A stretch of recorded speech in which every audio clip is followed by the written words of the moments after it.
The thoughts, views, and comments expressed by SIDEBAR, its guests, callers, and advisors are not necessarily those of the management, ownership, or production unit of ILS Verizon Media Group. SIDEBAR, a 103.5 The Beat podcast, is a production of ILTV Studios and may not be reproduced or represented, in part or in its entirety, without the express written consent of Verizon Media Group. SIDEBAR is the intellectual property of Verizon Media Group. Copyright 2024. All rights reserved.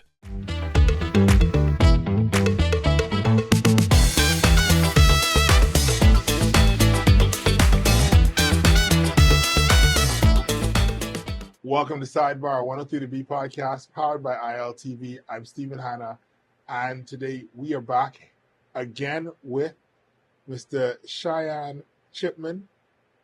Today, though, we are talking about poverty. All right? And you mentioned this is something that is close to your heart that you feel needs to be addressed within the country. Why? What is your, I'm not going to say your draw to poverty, but what is your concern? Well, coming from growing up in the Grantstown area, in the inner city, I've seen it all. I've been around it all, from the influencers to the gang leaders to the gang members. Some of them are here, some of them are not. The things that they have done because of their environment. We always want to say people are products of their environment, but there's just so much good that comes from the environment. But that's not a good selling point. What is a good selling point, especially with things like social media, the daily news, daily newspapers, People like to say the violence and the crime, they harp on they those sell. things. Right. You know what I mean? So that's where they focus most of their energy. Nevertheless, one of the things that, I always want to touch on is that so many good comes from the inner city, the core neighborhoods. And I have a nonprofit, it's called Core Project. And it's based in the core of Angliston, parts of Marathon, St. Barnabas, Bain and Grantstown, and Centerville. And this is the core heavy neighborhoods, the inner city, the over the hill. I didn't want to interrupt you because I was going to say essentially the ghetto, because what a lot of persons tend to stay away from is they don't like the word ghetto, or they don't like the word poverty. Over the hill. All right. And I find that, so for me personally, if you would divulge me a moment, if you allow me a moment, right? So we have a term like ghetto, right? And people look at it and they say, that's a negative term. But what it is describing a state of being that exists. So a ghetto is any area where the people within that area cannot move from that area for either reasons of religion, reasons of ethnicity, or reasons of economics. So if you are stuck in an area, it don't matter how good it looked, it don't matter how bad it looked. But if somebody say you can't come out there because all the Jews have to stay in this area, like it was inside the 1930s inside Germany, that becomes a Jewish ghetto. If somebody says you can't move out of this area because you are a Houthi or you are this different tribe, then it becomes that sort of ghetto. And if somebody says, or they don't even have to say it, if you know that you are almost trapped in this area because this is the only place you can afford to live, you can't move outside of this area, whether or not it's a nice environment, whether or not the people there are nice, if you are not choosing to be there, if you are stuck there because of economics, then that is a dictionary definition of what a ghetto is, which brings us back to the idea of poverty, right? A lot of times people don't like to even say poor aloud. Again, that's a state of mind. Right. And it's a choice of words. I would prefer if you said to me, where are you from? And I lived in somewhere that was considered a ghetto, but a ghetto is a state of mind. So is poverty. Right. You So, know, so how does one address poverty you from have your to look at perspective? poverty again. Again, it's a state of mind. And again, we are products of our environment. You know, when you live in the inner city, you tend to understand people are relaxed when it comes to a lot of things. Parenting, the amount of kids they have, it's just straight across the board.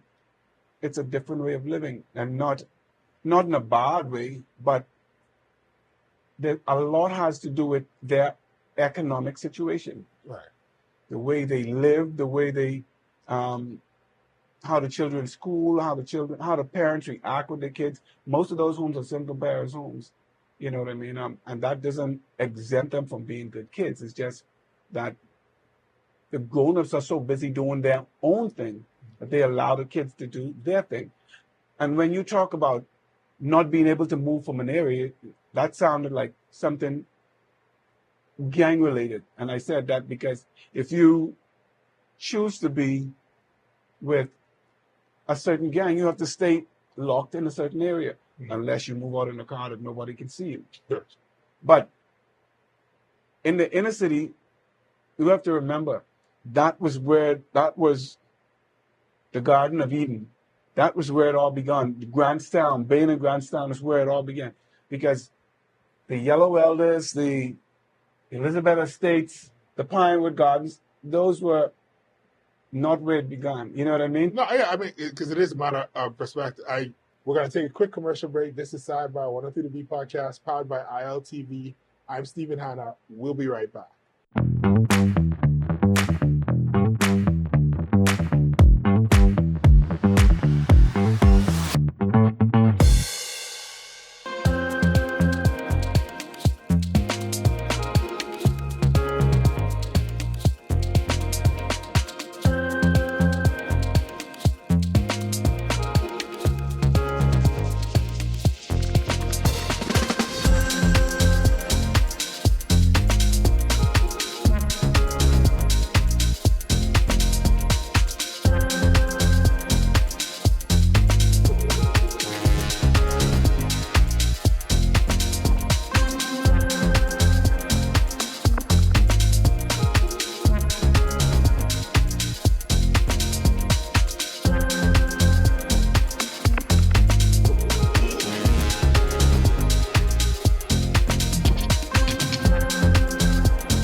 Win a brand new 2026 GAC MPOW every week for 5 weeks. Every 10 reward points earns you 1 digital entry. The more entries you gain, the better your chances to win.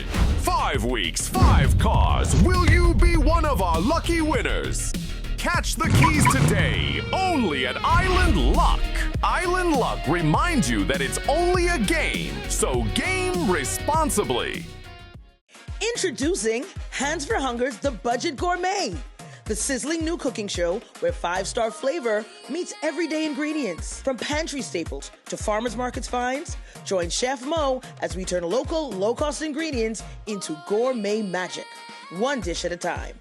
Want your brand on the table? We're now inviting sponsors to be a part of this delicious journey. Get in early and let your name shine where flavor meets finesse. The Budget Gourmet.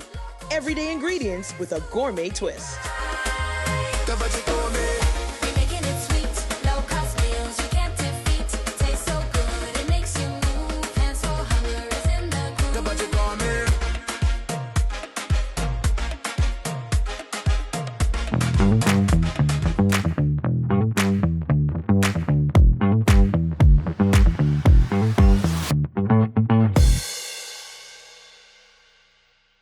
Welcome back to Sidebar 103 The Beat Podcast, powered by ILTV. I'm Stephen Hanna.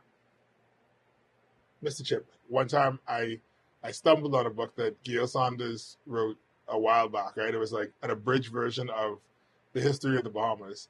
And like you said, so we have the African liberated settlements. Being in Grantstown are one of those, technically, because Okay. in the before times when slavery was still a thing, the people who lived in Nassau proper didn't want the black people living in Nassau, right? And so they'd live over the hill, right? And the hill itself would have been where Government House is. Over the hill, Governor Correct. Grant, Correct. they allocated some land for persons to purchase, right? And so persons purchased that. It quickly sold out. Governor Bean then made an extension, and they call that Bean Town. And so that's how you get Bean and Grantstown, right? And so from that point, back to the book that Gail Saunders wrote, she talked about how persons moved out of Bean and Grantstown to the suburbs of Angliston. And that was the first time I'd ever heard anybody describe Angliston as a suburb. But when Angliston and all the like places like Miami Street and Charles Vincent Street, when those were first being developed, that was a suburb to them because of the perspective they It was had. an upgrade. Right. And then from there, they moved from there to Garden Hills and to Pinewood, and they keep Those expanding. subdivisions came in a little later. Right. Again, After, if like, you- each was a generation apart. You called it was an upgrade. Angliston was an upgrade from Bain and Grantstown, and Bain Town and Grantstown, Right. not Bain and Grantstown, because they were two separate entities. Yeah.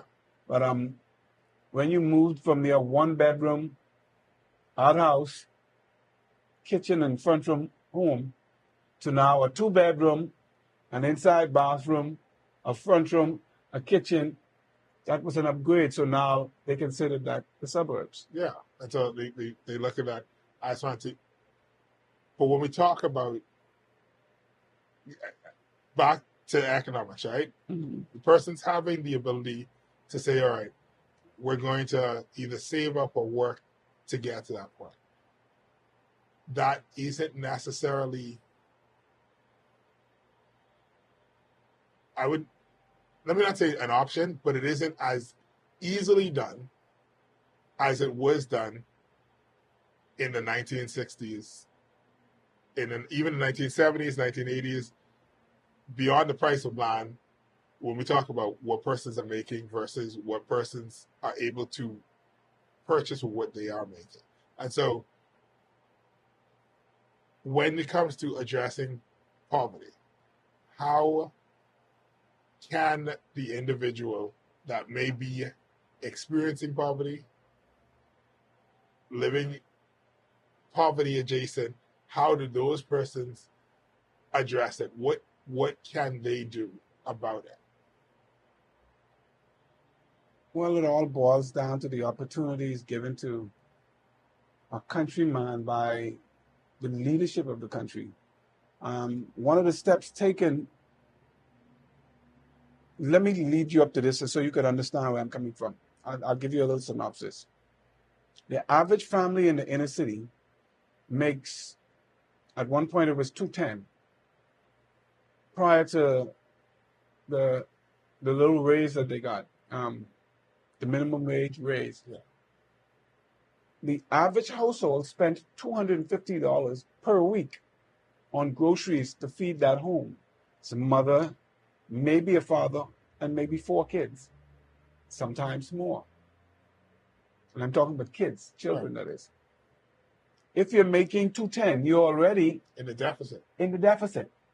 Now, this isn't your bills. We're talking about you're working at a job that makes minimum wage. You only qualify for that. You dropped out of school. You have an opportunity. It's minimum wage, but something is better than nothing.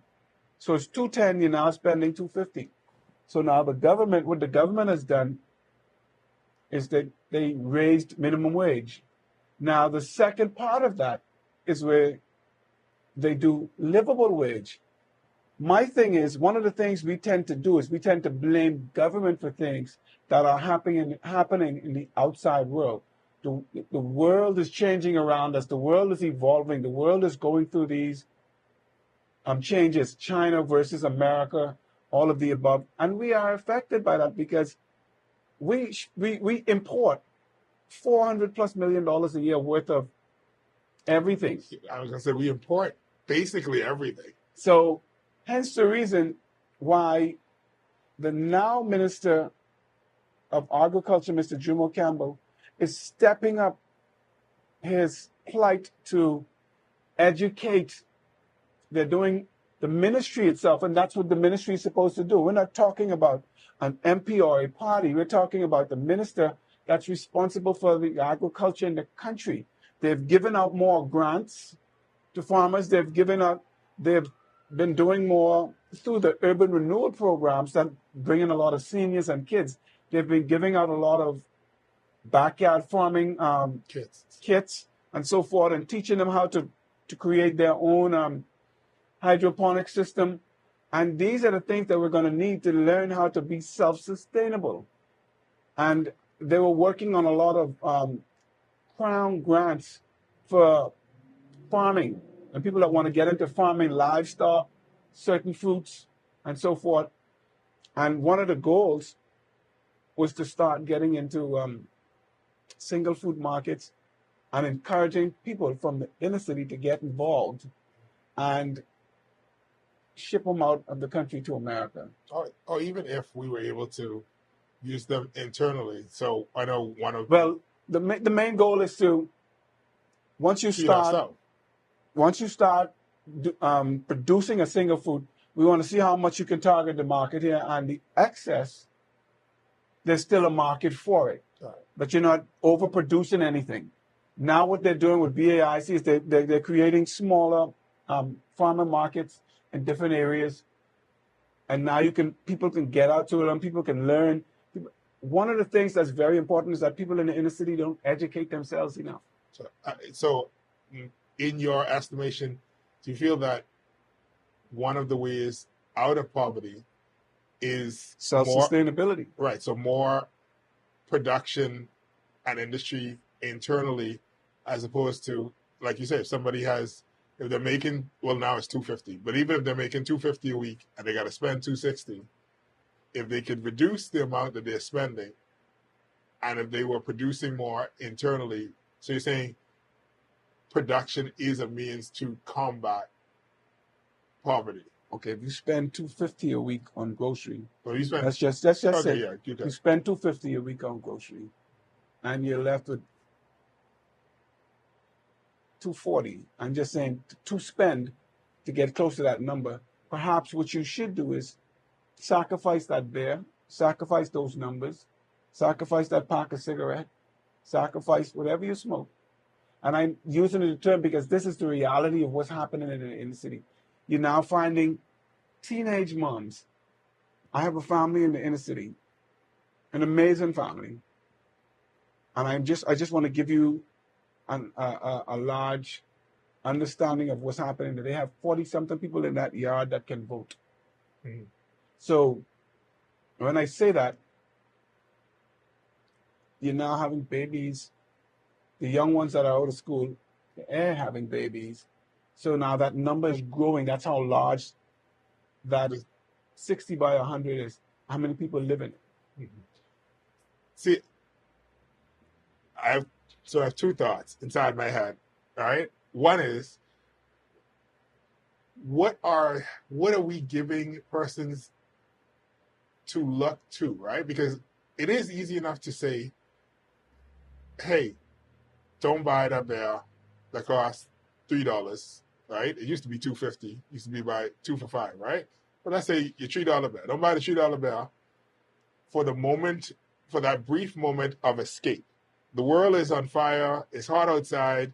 It's 11 people inside the house. Everybody making noise.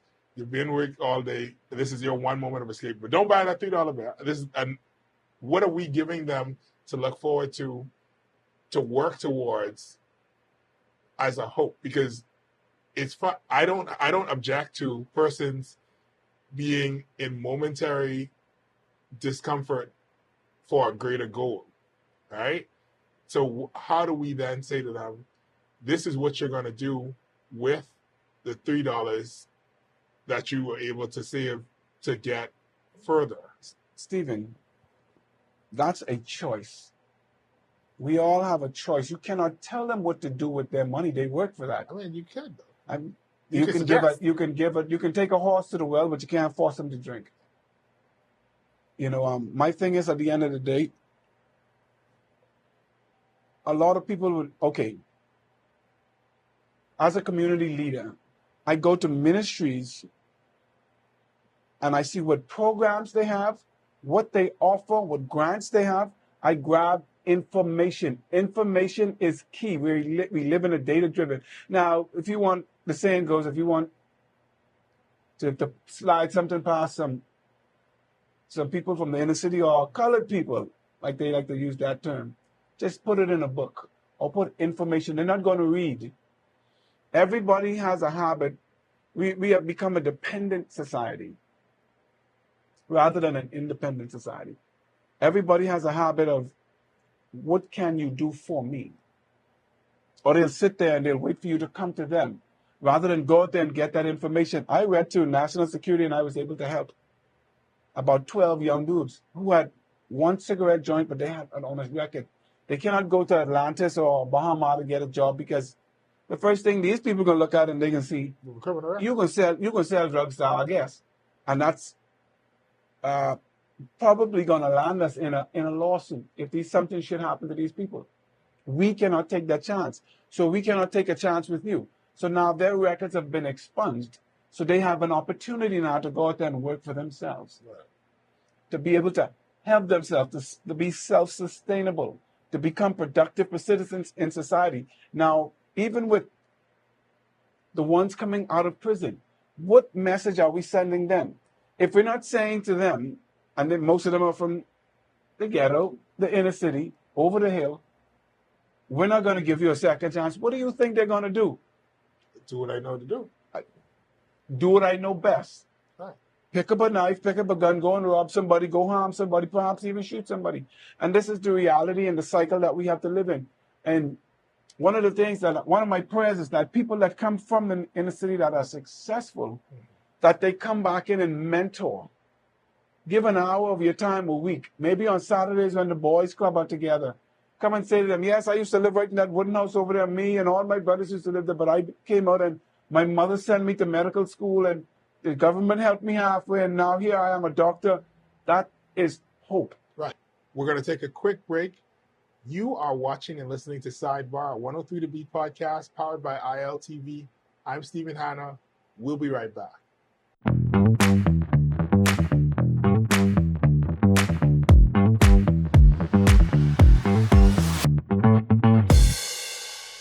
Welcome to Paradise Premium Foods, where exceptional taste meets everyday convenience. Right in the heart of Hurricane Hole Plaza, whether you're planning a beachside brunch, an intimate dinner, or simply restocking your favorites, we offer only the finest selection of local and imported goods, handpicked for quality, freshness, and flavor.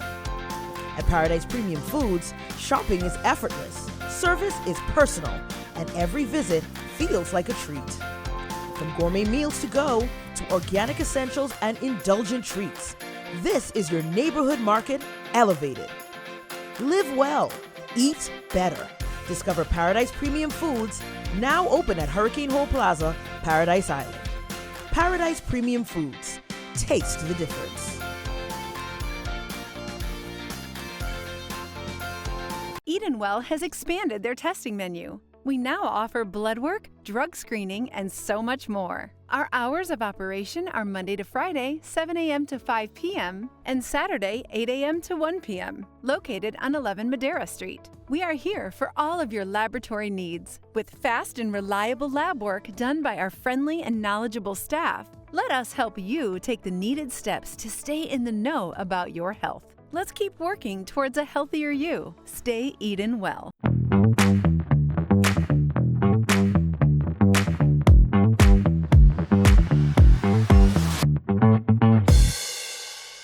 Welcome back to Sidebar, 103 The Beat podcast, powered by ILTV. I'm Stephen Hanna. So you talk about a yard where there are persons who are at, you said 40 people who are of voting age, right? Mhm. Now, I personally, I feel like the solution to a lot of our problems has been and will continue to be community, all right? And in some way, I think that you do agree with me because you're saying persons who are from this community need to return to this community and contribute.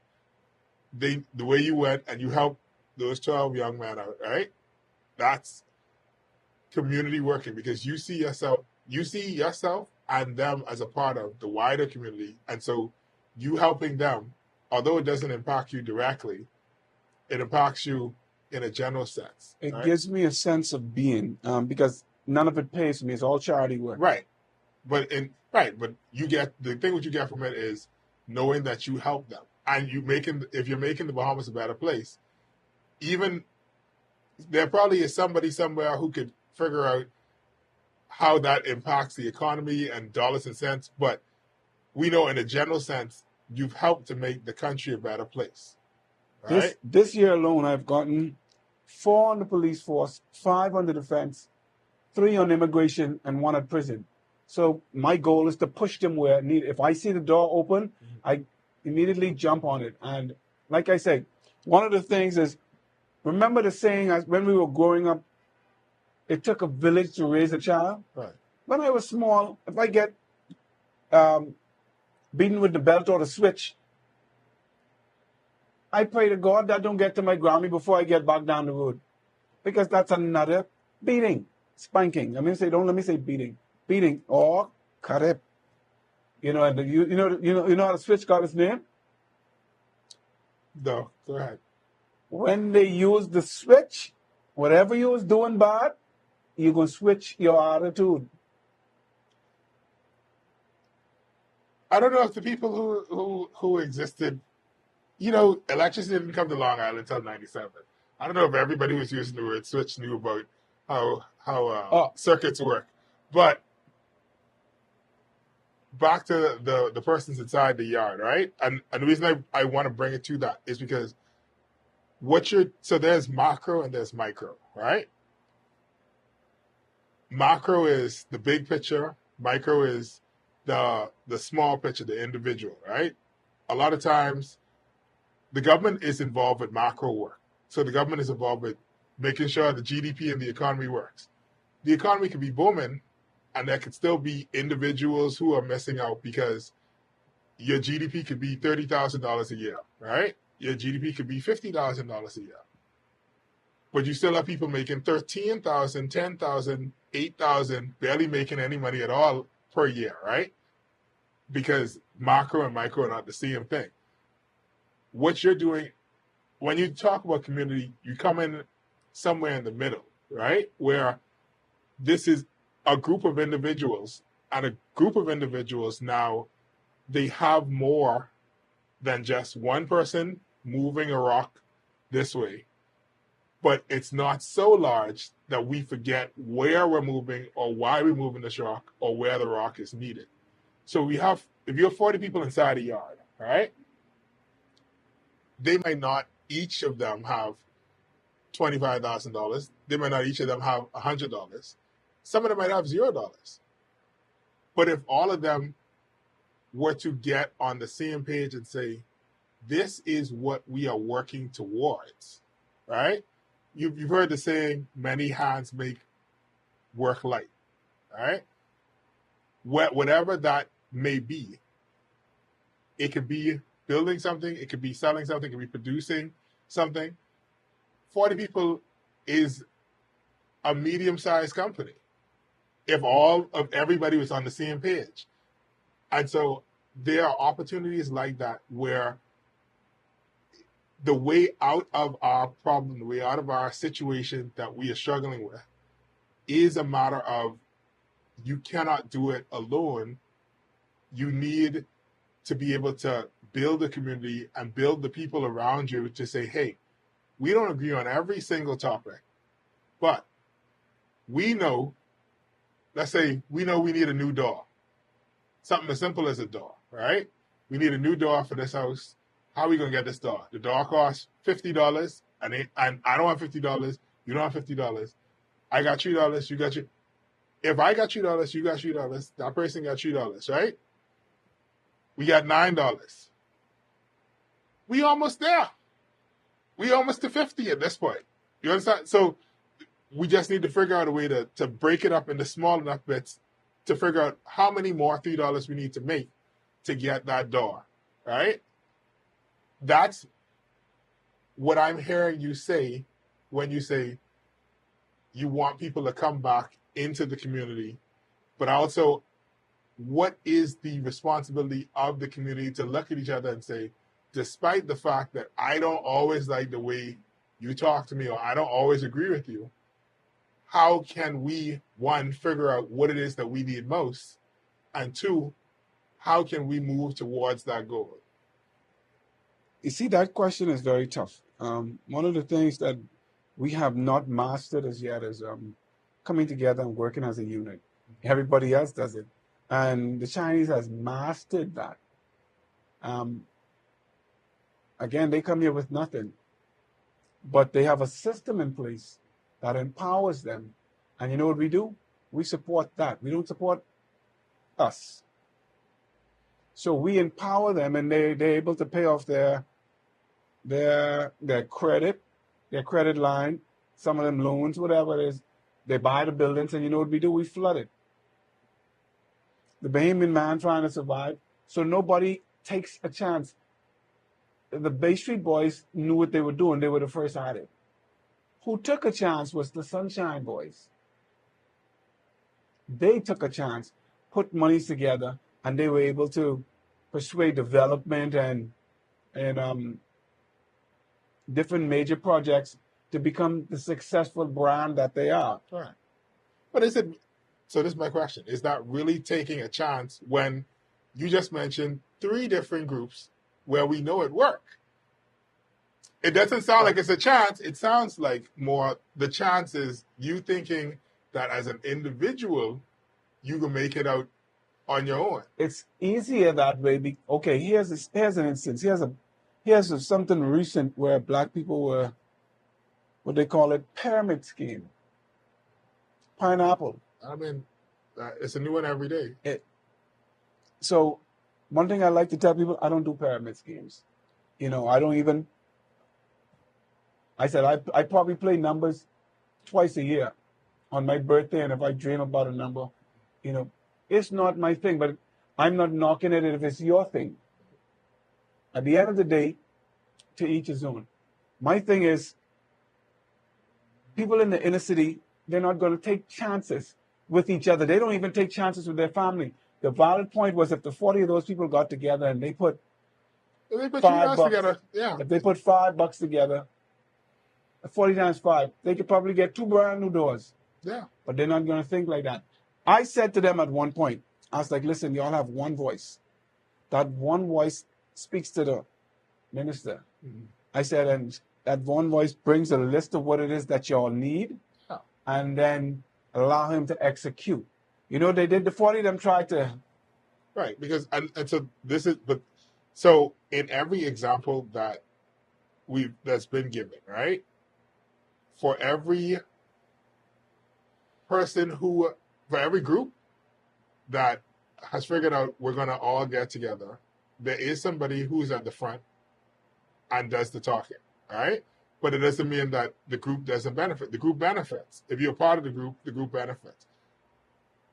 For me, I think that the most important thing for there to be an actual change is for,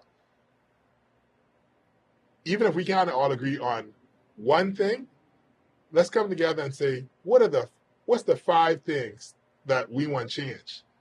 And then no matter what, even if the thing that Stephen say, he think is the most important thing, if we all sit down and we vote on it, and my thing, we voting for the top 5, and my thing is number 6, I agree that we are going to move forward with the top 5 things because this is for the benefit of the group. How do we culturally get to that point? Because in my mind, that's the only way out of poverty, because at the end of the day, the government can do all of the macro moves. They can put the legislation in place. they can put the policies in place, they could give out the every sort of grant and every sort of opportunity. But what will happen is people who are aware of the grant and opportunity will get it. But those are often people who already are benefiting from the system, right? And not necessarily people who it would go the furthest with, but the people who would go the furthest with, one, sometimes they don't know about it, they don't know how to use it, they don't know how to fill out this form, they don't know, they're lacking in different areas. But those areas, they wouldn't lack in those areas if everybody was on the same page. There would be times where the money that we can speak frankly, there are persons who look to their MP for money. They want the MP to physically give them money. Well, that's in most cases. Right? Now, Handouts. if your MP could give you a certain amount of money, only so much money he give you every day. You can only do so much. Right. He's an individual. But the money that we often ask this individual for is money that is flowing out of the community on a daily basis. So I'll bring it back to the $3 bill, right? And the reason why I said, what are we going to say to them to aspire to? Because if you tell me, say, Stephen, all you got to do is do 12 jumping jacks a day and you can have a 6-pack in 3 months, I will do the 12 jumping jacks a day. If you say, just do this for this amount of time and you will see this result, and this a mathematical equation, then I'm going to at least try to do that, right? But now if you say, man, you need to do jumping jacks every day. For what? Just do it. That's not going to move me necessarily, because now I'm saying, man, I get sweaty, and then I have to buy more soap, and he ain't even thinking about me or that. And that's the argument you probably hear when you say, hey, don't waste your money on this temporary relief. What is the thing that's actually agitating you? What can we do to get that thing to stop agitating you? Because if the problem is, man, all is living inside this house, that means you need more space. How do we get more space? Right? You have to be able to move to a different location or build an add-on to the location that you're at. But we have to give persons, either we have to give them a goal, they devise a goal, we have to give them the tools to figure out that goal for them to get to that point to say, all right, now I'm ready. What do I need to do to get to that dream? You understand what I'm saying? So we could have the $3, everybody stop drinking beer for a month. Because once again, if you look inside, this is a problem. This is not a recent problem. From Burma Road riot times, one of the results of right after the Burma Road riot, they did a commission to say, well, what happened? Why did this happen, right? One of the things that came out of it was there's racial tension building up inside the Bahamas. Another thing was, why are there so many liquor stores in the over-the-hill area? And that was 1942. It is now 2025, and there are liquor stores across the street from each other where I live, right? And so if we know that there's clearly money being made in alcohol sales, if you save some of that money, if this money is giving them the ability to build every 10 steps a new liquor store, then just imagine what you could do with that money if we all were on the same page and saying, this is what we want to move towards. Once again, that's Stephen's thought of that. But we're going to take a quick commercial break. This is Sidebar 103 The Beat Podcast, powered by ILTV. I'm Stephen Hanna. We'll be right back.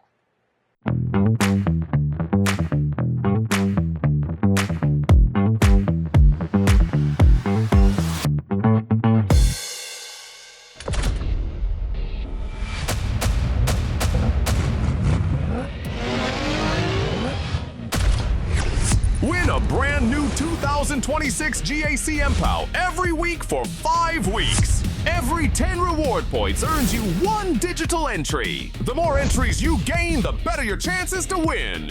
5 weeks, 5 cars. Will you be one of our lucky winners?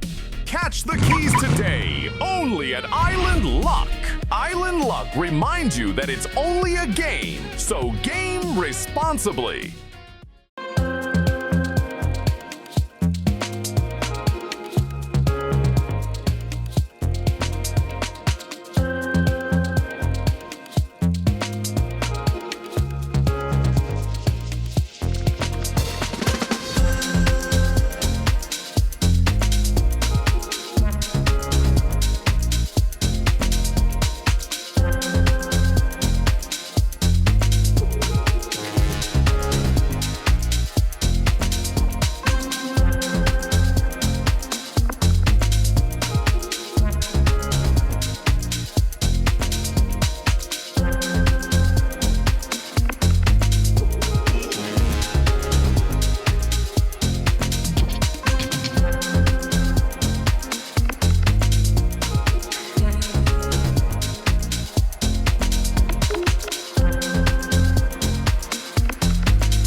Introducing Hands for Hunger's The Budget Gourmet, the sizzling new cooking show where five-star flavor meets everyday ingredients. From pantry staples to farmers markets finds, join Chef Mo as we turn local, low-cost ingredients into gourmet magic, one dish at a time.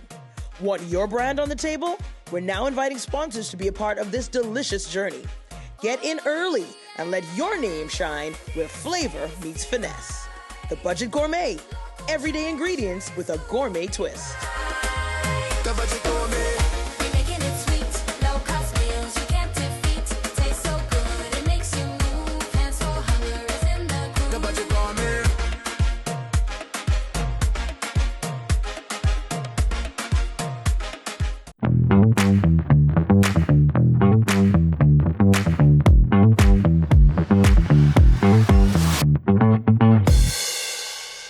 Welcome back to Sidebar 103 to Beat podcast, powered by ILTV. I'm Stephen Hanna.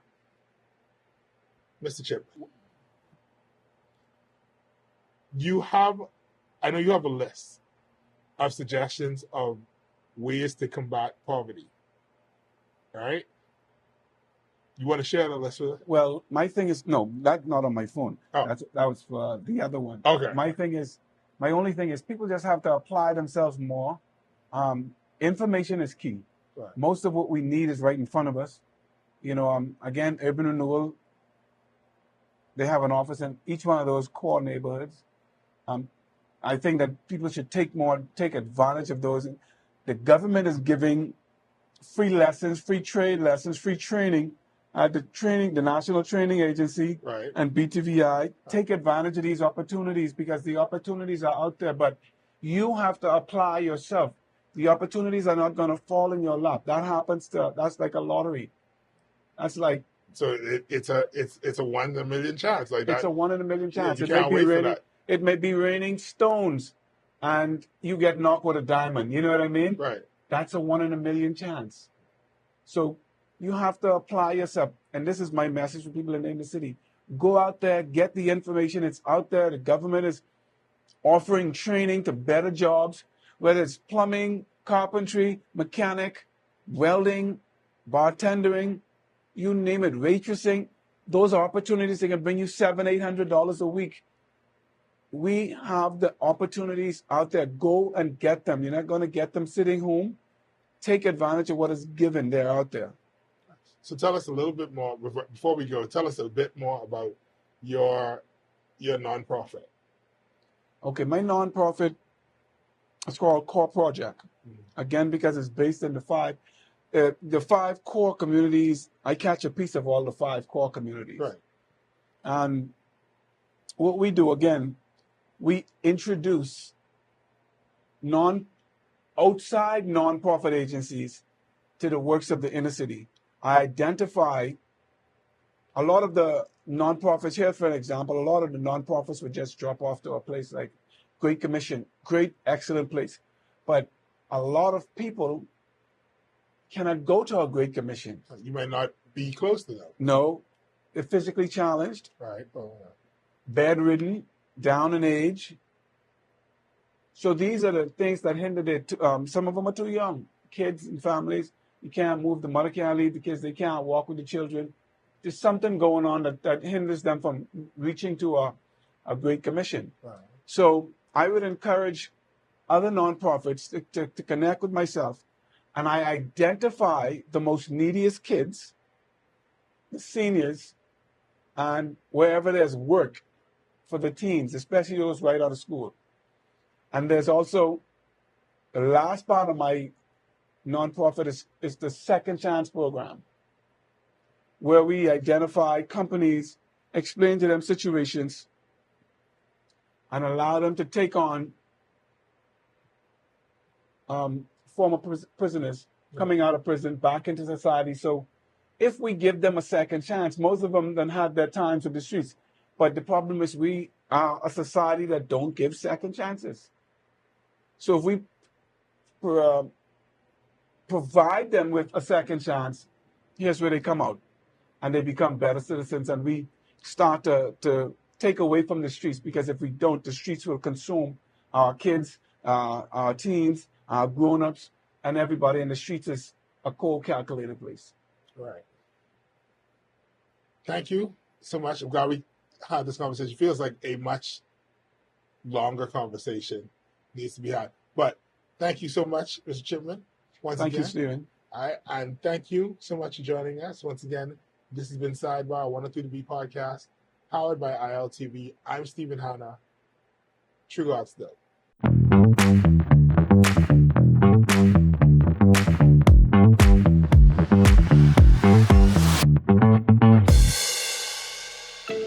Tired of driving around from place to place just to get your car insured and licensed? Frustrated with the process of being back and forth from your insurance company to road traffic? Well, BMG Insurance Agents and Brokers just made insuring and licensing your motor vehicle as easy as 1, 2, 3. Step 1. Visit us at the Road Traffic Department, Section 1, Thomas A. Robinson Sports Stadium. At our office, you can purchase or renew your insurance or get your vehicle inspected. We at BMG Insurance Agents and Brokers represent major carriers. Step 2. See the professionals at Road Traffic to get your vehicle licensed. Step 3. Enjoy your day. Insure with BMG Insurance Agents and Brokers today, saving you time and money. Your one-stop shop for all of your insurance needs. Great rates, convenient, excellent service. For more information, call us at 322-2221.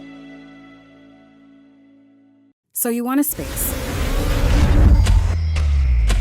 But not just any space. You need something with a little more potential. So how about 1,000 square feet of room to play with? Superb audio and video production capability, digital LED wall, full lighting grid, and about 124 seats to accommodate a full studio audience with so many other features. Make us your home for your next concert, conference, and so much more. Honestly, the possibilities are endless. Here at ILTV Studios, we'd love to bring your next event to life. So what do you say? Do you want our space?